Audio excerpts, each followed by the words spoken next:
মৰমৰ ছাত্ৰ-ছাত্ৰীসকল, আজি আমি দশম শ্ৰেণীৰ ইলেক্টিভ ইতিহাসৰ প্ৰথম অধ্যায় ঔপনিৱেশিকতাবাদ আৰু সাম্ৰাজ্যবাদৰ বিকাশ তাৰ প্ৰশ্নৰ উত্তৰবিলাক আমি সমাধান কৰিবলৈ চেষ্টা কৰিম। আহাচোন আমি আৰম্ভ কৰোঁ। তোমালোকৰ প্ৰথম অধ্যায়ৰ যোনটো বিষয় তাৰ প্ৰথম কুৱেশ্যনটোৱে তোমালোকৰ আহিব ঔপনিৱেশিকতাবাদ কি? এতিয়া ঔপনিৱেশিকতাবাদ বুলিলে আমি সাধাৰণতে এখন দেশৰ একাংশ লোকে যেতিয়া জীৱন জীৱিকাৰ সন্ধানত প্ৰব্ৰজনৰ যোগেদি, প্ৰব্ৰজন বুলি ক'লে যেতিয়া এখন দেশৰ লোক অন্য এখন দেশলৈ যায় তাকে প্ৰব্ৰজন বোলে। এতিয়া প্ৰব্ৰজনৰ যোগেদি আন এখন দেশত অস্থায়ীভাৱে বসবাস কৰিবলৈ ল'ব, তেতিয়া অস্থায়ীভাৱে বসবাস কৰিবলৈ লয় না, তাকে বুজোৱা যায়। আৰু তেনেদৰে বসবাস কৰিবলৈ লোৱা দেশখনক সেই লোকসকলৰ বাবে উপনিৱেশ বোলা হয়। কালক্ৰমত এই প্ৰক্ৰিয়াৰ জৰিয়তে উপনিৱেশ ৰূপে পৰিগণিত হোৱা দেশখনৰ পূৰ্বৰ জনসাধাৰণ যোনখিনি অলৰেডি আছিলে তাত, তেওঁলোকৰ অৰ্থনৈতিক, ৰাজনৈতিক আৰু সাংস্কৃতিক স্বাৰ্থ উপেক্ষিত হৈ পৰে, মানে তেওঁলোকৰ অধিকাৰৰ পৰা বঞ্চিত হৈ যায়। আৰু তাৰ বিপৰীতে উপনিৱেশ স্থাপন কৰা লোকসকলৰ দেশৰ জনসাধাৰণৰ সৰ্বাত্মক উন্নয়নৰ স্বাৰ্থৰে সকলোতে অগ্ৰাধিকাৰ পাবলৈ ধৰে। মানে যোনখিনি নতুনকে আহিলে তেওঁলোকৰ দেশৰ মানুহখিনিহে বেছি অগ্ৰাধিকাৰ পাব ধৰে। আৰু এই যেনেকুৱা অৰ্থনৈতিক বা ৰাজনৈতিক ব্যৱস্থাটোকে ঔপনিৱেশিকতাবাদ বোলা হয়। এতিয়া এখন দেশৰ মানুহ আহিলে আৰু মানুহখিনি আহি পিনি সেইখন দেশৰ জনসাধাৰণখিনি, মানে যোনখন দেশলৈ আহিলে সেইখন দেশৰ জনসাধাৰণখিনি ওপৰত বেছি অগ্ৰাধিকাৰ নিদিয়ে। সিহঁতি কি কৰিব, সেইখন দেশৰ চব সাংস্কৃতিক ৰাজনৈতিক দিশত সিহঁতি হস্তক্ষেপ কৰিব আৰু হস্তক্ষেপ কৰি নিজৰ দেশৰ উন্নয়ন কৰিব। আৰু এনেকুৱা ব্যৱস্থাটোকে আমি সাধাৰণতে কি বুলি কওঁ, ঔপনিৱেশিকতাবাদ বুলি কওঁ। এতিয়া আৰু এটা প্ৰশ্নৰ উত্তৰ আহে যে কি সাম্ৰাজ্যবাদ কি? সাম্ৰাজ্যবাদ কি? এতিয়া সাম্ৰাজ্যবাদ শব্দটোৱে সম্ৰাট বা সম্ৰাটৰ দখলাধীন বা শাসনাধীন সাম্ৰাজ্যৰ পৰা ওলোৱা। এতিয়া আগতে যোনবিলাক ৰজা শাসন আছিলে যে, সেই ৰজা শাসনটোকে সাম্ৰাজ্যবাদ বোলে। এতিয়া সম্ৰাট মানে ৰজা নহয় জানো? এতিয়া তোমালোকে শুনা যে শব্দটি যোনটো সম্ৰাট শব্দটিৰ সৈতে সামৰিক শক্তি আৰু সামাজিকতাবাদৰ গোন্ধ আছে। অস্ত্ৰৰ বলেৰে যেতিয়া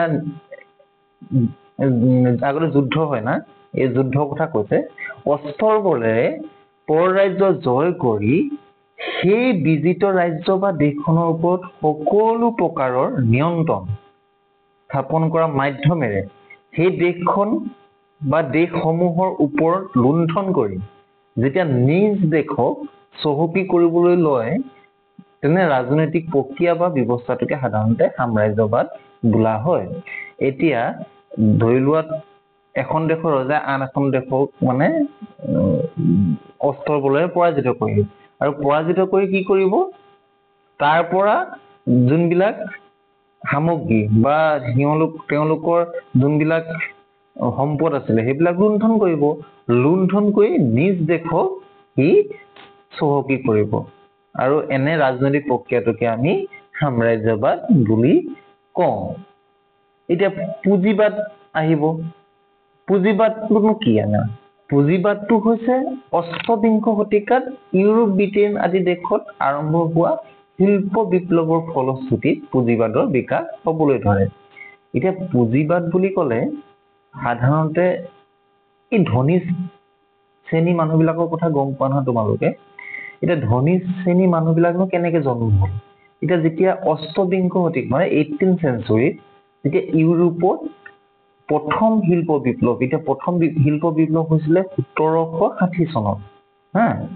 এতিয়া প্ৰথম বিশ্বযুদ্ধ প্ৰথম শিল্প বিপ্লৱ, দ্বিতীয় শিল্প বিপ্লৱ, এনেকে বিপ্লৱখিনি বহুতখিনি হৈ গৈছিলে ইউৰোপত, বিশেষকে ইংলেণ্ডত হৈছিলে।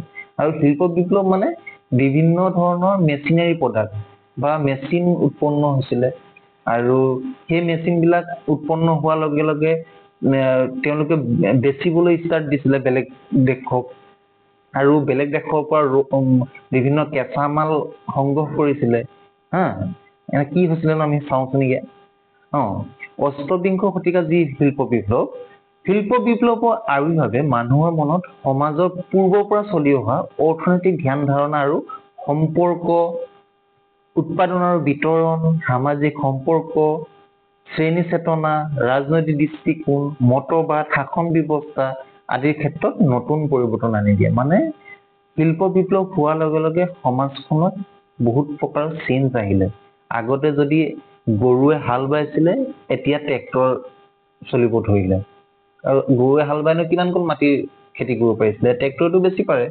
এনেকে মেচিন যেতিয়া উৎপন্ন হ'ল মানুহৰ কাম বিলাক ইজি হৈ আহিলে আৰু তাৰ ফলত বিভিন্ন চেঞ্জ আহিব ধৰিলে আৰু তাৰ ফলত কি হ'ল কিছুমান দেশত ধনী শ্ৰেণী মানুহ জন্ম হ'ল তেওঁলোকৰ সম্পদ বেছি হ'ল আৰু সম্পদ বেছি হোৱাৰ লগে লগে তেওঁলোকে বেলেগক শাসন কৰিব ধৰিলে আৰু এনেকুৱা দৃষ্টিকোণ চেঞ্জ হোৱাটোকে আমাৰ পুঁজিবাদ বুলি কোৱা হয় হা যাৰ ফলশ্ৰুতিত শিল্প উদ্যোগৰ আৰম্ভণিৰ লগে লগে কল কাৰখানা দেশৰ আৰম্ভণিৰ বজাৰখনৰ চাহিদা পূৰণ কৰাত উপৰিও বহিৰাজ্যৰ বাবে অধিক পৰিমাণে উৎপাদনৰ পথ মুকলি হোৱাত এফালে শিল্পজাত পণ্য সামগ্ৰী বিক্ৰীৰ বাবে বজাৰ আৰু তাৰ লগে লগে আধুনিক উৎপাদনৰ বাবে কেঁচা মাল সংগ্ৰহৰ বাবে পৰ ৰাজ্য দখল কৰা তাগিদাই দেখা দিলে এতিয়া কি হ'ল যেতিয়া শিল্পবিলাক বেছিকৈ ডিস্কভাৰ কৰিব ধৰিলে মানে তেতিয়া কি হ'ল পৰ ৰাজ্য বজাৰখন কৰিবলৈ মানে পৰ ৰাজ্যত গৈ পিনি বজাৰ কৰিবলৈ আৰম্ভ কৰিলে তাৰ লগে লগে নিজৰ দেশৰো উন্নতি হ'ল আৰু পৰ ৰাজ্যৰ পৰা কেঁচা মাল সংগ্ৰহ কৰি সিহঁতকো মানে এক প্ৰকাৰে দখল কৰিবলৈ চেষ্টা কৰা ষ্টাইল হ'ল হা আৰু এনেদৰে পুঁজিবাদে সমাজবাদৰ বাট মুকলি কৰি দিয়ে এতিয়া পুঁজিবাদ বুজি পালানে পুঁজিবাদ মানে কি মানে পুঁজিবাদ হ'ল একাংশ ধনী শ্ৰেণী মানুহৰ জন্ম হৈছিলে যেতিয়া শিল্প বিপ্লৱ আৰম্ভ হ'ল হা ঠিক আছে আজি আমি এই তিনিটা কুৱেশ্যনে ডিসকাস কৰিলো হা আৰু পিছলৈ আমি আৰু যিমান পাৰো ডিসকাস কৰিবলৈ চেষ্টা কৰিম আৰু তোমালোকক যদি নোটছ লাগে আমাৰ পৰা ল'ব পাৰিবা আমাৰ কন্টাক্ট নাম্বাৰ ইয়াত দিয়া আছে WhatsApp কৰিব পাৰা আৰু যদি ভিডিওটো ভাল লাগিলে কমেন্ট কৰিবা শেয়াৰ কৰিবা এণ্ড সাবস্ক্ৰাইব কৰিবা হা